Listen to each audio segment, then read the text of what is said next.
finally arriving, you know. Here, here. Yeah, a lot of things motivate me in life, but ever since 2007, it was the year after I ran for governor. I was meeting with Bill McKibben. Anybody know the name Bill McKibben? We were having supper together at Iowa State University, and he was asking me about my campaign for governor, and I was telling him all the different issues I was working on: homelessness and better management of the budget and education funding and climate change. And he said, "Whoa, climate change is not an issue." And I said, "What do you mean it's not an issue? You're the climate change king, you know?"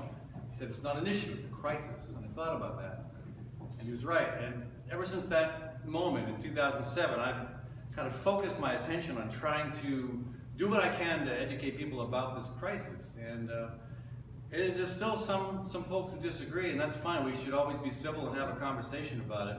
I would point out one thing, though, just this cold spell. I mean, I've been around for 60 years now, a little while. Some here may have been around for longer, but I've never seen anything like this spring.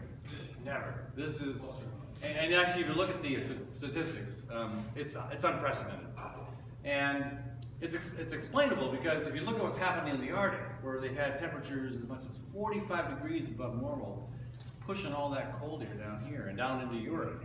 It was a day in February where the most northern point of Greenland was warmer than almost all of Europe, down into halfway through Spain. So, you know, everybody's got some angle on how climate change is going to affect them. Well, this is, I guess, in addition to floods, we've seen floods like we've never seen before here. We got this as well. We got, and maybe it'll change. That's the one thing that's really hard to say, how all this is going to go, but we've definitely got a crisis on our hands, and we've got to do something about it. I'm concerned about a lot of other things too, and several of those things come together in the work I do with Bold, Iowa. And I'd like to introduce Emma Schmitz. She's with Bold, Iowa. She's her official title is Cyber Queen, because she's 20 years younger than everyone in this room, and she knows how to work the social media scene. Also part of our Bold team is Kathy Burns, my partner, and the official director of fun. Anyway, my official title is agitator-in-chief, but anyway, we try to have fun with the work we do, but it's really important work, and it deals not just with the climate situation, but with water quality. And our big focus has been on trying to stop this pipeline, which we didn't stop. Oil is running, as people know, but it's not done yet because about 9 landowners and the Iowa Sierra Club, and most of those landowners, by the way, are conservative Republicans. We agree on this. They've come together to sue over the misuse of eminent domain. Their land, they claim their land was taken wrongly through a power that should be reserved to the state for public purposes, not for a private company. And they got a strong case, and that case comes before the Supreme Court in September. So between now and September, we're trying to do everything we can to raise awareness about it, not just because of the climate impacts, but because of the potential impact on our water, because of the concerns raised by Native Americans, especially the Meskwaki, not too far from here in Tama, and also about the role of government in our private and personal lives, and the question of whether government should have the right to come in and take land for a private company. See, I thought we settled that back in 2006. We had a bill that nearly everybody in the House voted for. I was there at the time.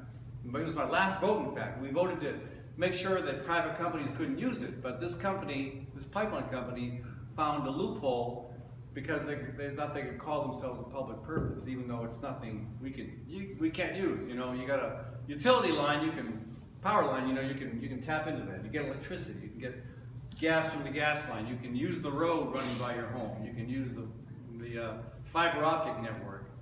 That's different. Those are public purposes. This is just taking it from North Dakota on down to Texas, where most of it's being exported. So we think the lawsuit's a pretty strong case. And I'll pass out tomorrow in Montezuma. We have our first of a whole series of community forums. It's called the Stop Eminent Domain Abuse Roadshow, and we're going to be hearing from the lawyer who is representing the landowners. We're hearing from a couple of the landowners. And we're going to talk about some of the other eminent domain fights that are happening in Iowa that are of concern to people. We'll also view a film called Crossing the Divide, which was filmed during a march, an 85-mile march we had last year from eastern Iowa, near Millersburg to Des Moines. So please take one of these, and if you'd like to come tomorrow, you're welcome to come, and you're welcome to pass it on to somebody else too. And this whole spring and summer of presentations is going to culminate with a march. By my standards, a fairly short march, 90 miles. We're going to march from Des Moines to Fort Dodge, roughly about 50 people, to have dialogues all along the way, try to build a sense of unity and purpose. Again, we do really try to look beyond partisan differences, geographic differences, try to find what's common, what we have in common, because we really do have a lot more in common than we have differences. And some of the powers that be want to highlight those differences to divide us. And you can look all over the history map and see where divide and conquer has worked. It worked in my ancestral country of Ireland, where the British brought in, they evicted the Scottish people from their land in Scotland, moved them over to Ireland, gave them land there, and then divided the country, the northern part of the country. We saw it happen in India, Muslims and Hindus. We see it happen a lot. We got to stop. We got to make sure it doesn't happen to us here. We're really we have a lot more in common than we often think. So anyway, that's what this march is about. If anybody likes to walk, this is going to be a good, an interesting adventure, and hopefully very powerful. Did you have? Yeah, but I was wanting to circle back, if you wouldn't mind, about why you think the pipeline issue is so important. Because there might be some people here who well, yeah. At first blush, it may seem, we need oil, we need pipelines we need oil currently for what we're doing. But why now is it so important that we do things differently? Yeah, we need to move beyond oil as quickly as possible. I admit, if we stopped everything right now, we'd have an economic catastrophe. But we need to move fast, and there's a great model for how we moved fast, and that's World War II. There was a strong opposition to getting involved in the war, even though we started hearing from the military advisors about the horrible things happening in Germany and Eastern Europe with the concentration camps. We hear about what was happening in the South Pacific. But there was, I think it was 800,000 members, which was a lot back then, of what was called the America First Committee. And they were just absolutely dead set against going to war. And I'm empathetic to that. Who wants to go to war? But in the end, it became clear that the only way to stop a madman from taking over the world was to get in and get involved. And when we did, it took 6 months. 6 months to a year, say, before we totally mobilized the economy to change what we were doing and focus on that. And we have to do that now. And I know again we can't stop oil today, but I'll bet if we put our minds to it and our technology to it and our political will to it, we could get that done pretty quickly. And if we pay attention to what the scientists are saying, we've got as urgent a situation on our hands with climate as we did back in the middle of the last century with World War II. It's pretty serious. And so there's that reason why the pipeline is of concern to me, because it's the equivalent of 30 new coal-fired power plants. It's a lot of emissions. And beyond that, is a question really not of when it's going to break. It's not a question of if it's going to break. It's when and where. And when it does, we could see some water quality problems in a big way, like we've seen in other parts of the country. And again, a big concern is the role of government. Government and big business are working together more and more, and it's not right that they're using their power against the best interests of people. And we're seeing more and more land being confiscated for other purposes. There's a really interesting film. It's called Little Pink House. It's about a family that lost their home to a mall development in Connecticut, a mall that was never built even after their house was destroyed. Their house and a whole bunch of other houses. And so I think it's important for that reason as well. It brings into the whole conversation the question of what's the appropriate role of government and what is the appropriate relation between government and business.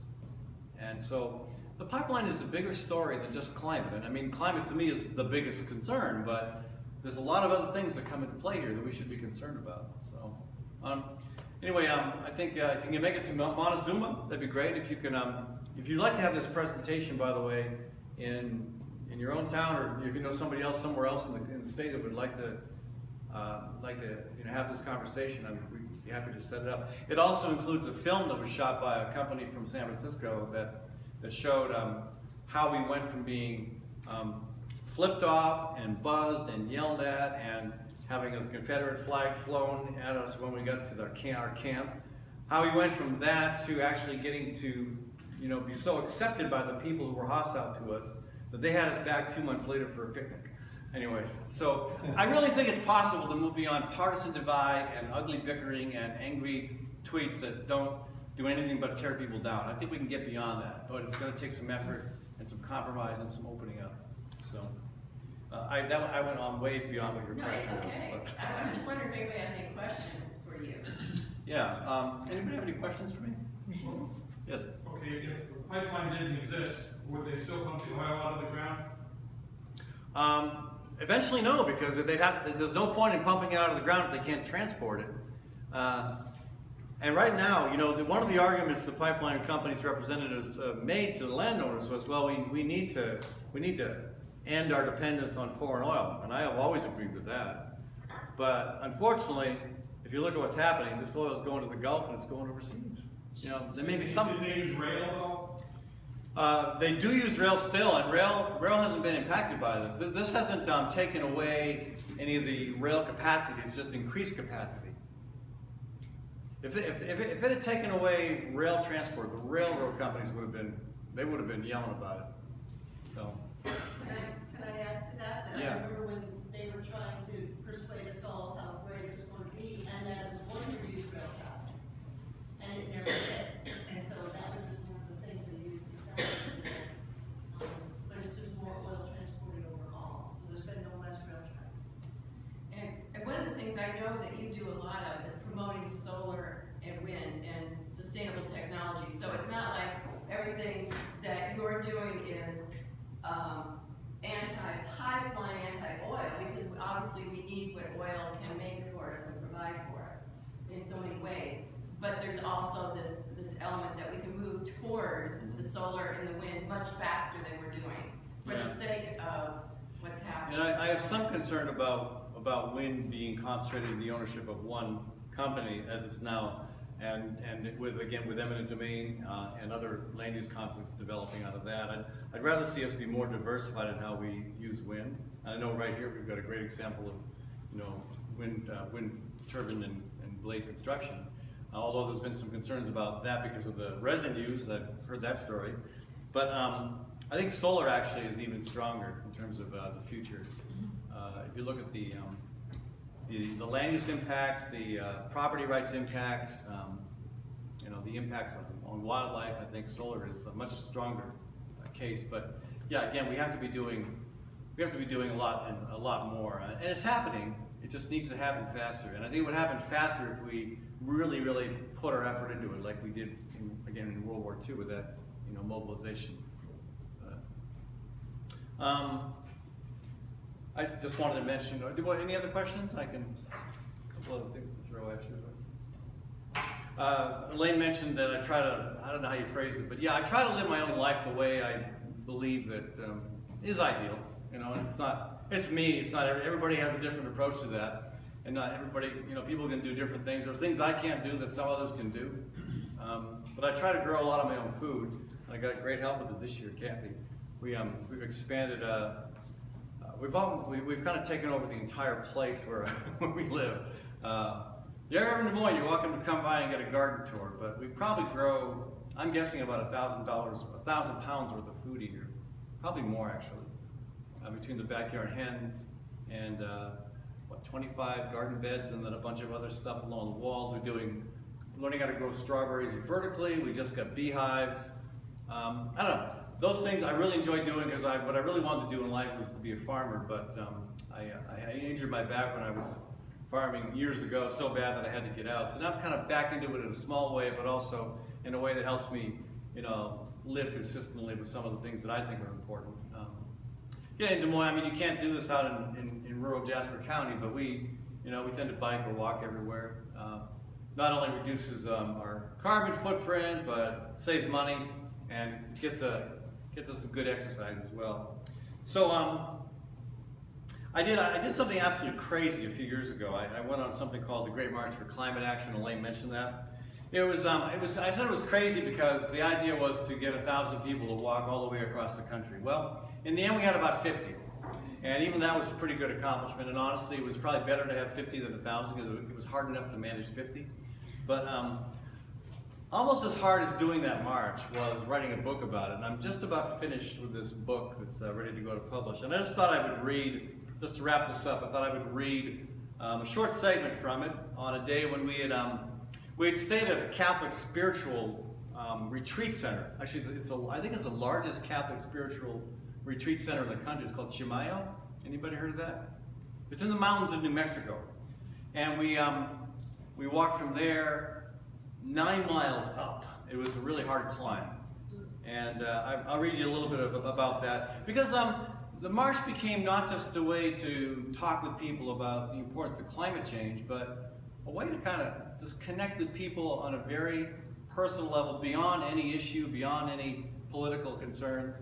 And I found that happening over and over again with people who were of maybe like mind or maybe totally different in some ways, but we always found ways of connecting.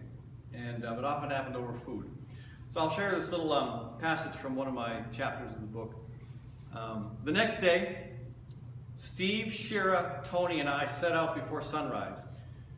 We skipped breakfast on the promise of a cafe in Truchas, 9 miles away and a 2,000-foot climb. The ascent is difficult but beautiful, our quiet path framed by snow-capped peaks. We pass a tiny hamlet nestled in an emerald green valley far below, and the intensity of the quilted shades of green remind me of springtime in Iowa. I'm drawn to the valley's lushness like a bug to blue light. I want badly to descend into the valley, despite the extra miles and additional feet of climb. But I say nothing, knowing my marching companions would rightfully malign talk of a side excursion as the irrational rantings of a homesick fool. We're beyond famished as we close in on Truchas, 9 miles away from where we started. Steve loudly declares, "I smell bacon." Then he glances at me and says, "There'd better be bacon." Yeah, I reply, it's a big town, bigger than Chimayo, which had a great restaurant. I promise you bacon and more. At the next house, a woman steps out to the road and puts up a sign advertising her art gallery. "Excuse me, ma'am," I say, "can you tell us how to get to the cafe?" She laughs a bit and says, "Sorry, but there's no cafe in Truchas." Steve sighs a long, sad sigh that only a man who has sustained himself on visions of a hearty breakfast while trudging for 3 hours up a mountain can sigh. Undaunted, I ask, "Well, I guess we'll have to settle for the convenience store. Can you tell me where that is?" And the woman says, "We don't have a convenience store either." Now, Steve's head droops. His hat covers his eyes, and I fear he'll collapse and die on the spot, but not before strangling me. "Tell you what," the woman says, "come in, and I'll make you breakfast." The woman's name is Trish Booth.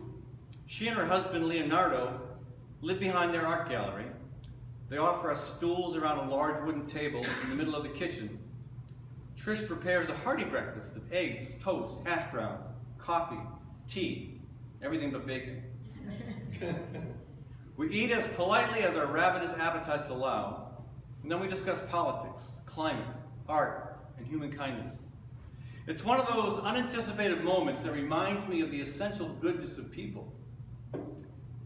And after an hour of conversation and food, we visit the art gallery before striking out on the final 6 miles of the day's march. Trish and Leonardo later round up some friends and join us that night for supper and music at our campsite in the Santa Fe National Forest. This too is why we march.